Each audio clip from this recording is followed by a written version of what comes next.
সহজ হতে যাচ্ছে মেট্রো রেলের টিকিটিং ব্যবস্থা। ডেবিট ও ক্রেডিট কার্ড পাঞ্চ করেই দেয়া যাবে ভাড়া। মাস র্যাপিড ট্রানজিট ৬ কর্তৃপক্ষ যাত্রীদের চাপ কমাতে প্রতিটি স্টেশনে এই সহজ টিকিটিং ব্যবস্থা চালু করার পরিকল্পনা গ্রহণ করেছে।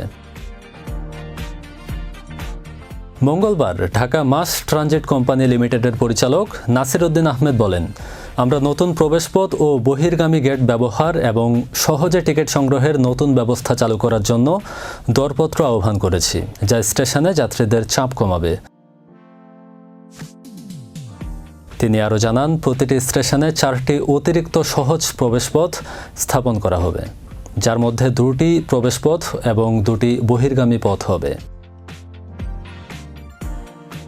ডিএমটিসিএল সূত্রে জানা যায়, নতুন ব্যবস্থার অধীনে যাত্রীরা তাদের ডেবিট বা ক্রেডিট কার্ড পাঞ্চ করে সরাসরি ভাড়া পরিশোধ করতে পারবেন। একক ভ্রমণের টিকিট মোবাইল ব্যাংকিংয়ের মাধ্যমেও কেনা যাবে। সূত্রটি আরও জানায়, টিকিট বিক্রয় থেকে আয়ের একটি অংশ দরের ভিত্তিতে ঠিকাদারকে পরিশোধ করা হবে। ডিএমটিসিএল এর এমন যুগান্তকারী সিদ্ধান্তে সহজ হতে যাচ্ছে জনপ্রিয় মেট্রো রেলের টিকিটিং ব্যবস্থা।